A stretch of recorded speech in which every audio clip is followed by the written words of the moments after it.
Max, you're on the train at Kennywood. It's a total train ride. Look, there's your Grammy, and there's your mom, and there's yourself, and there's your Uncle Mikey, and there's your cousin Ben, and there's your really cool looking grandpa. Are you done? Can I take these off now? Hi, buddy. Hi. I can't see anything. What are you thinking, Bubba? What do you think of the train, huh?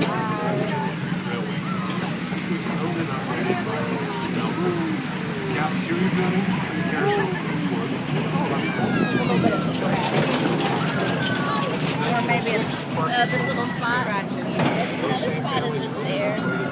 How am I doing with my normal camera work? Look, under his neck. How am I doing with normal camera work? Oh, nice. That's all on your feet now, sorry. We're coming up on our pavilion, too. Max, are you having fun? Look, there's the plant.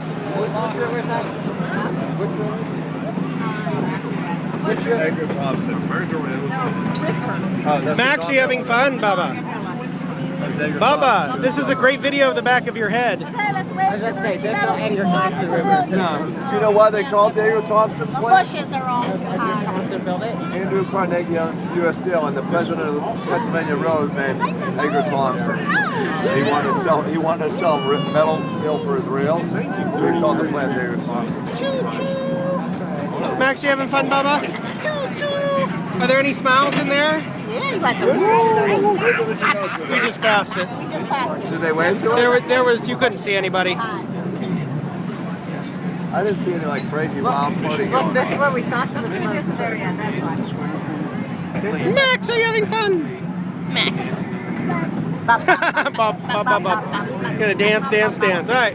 Good times on the train, Bubba.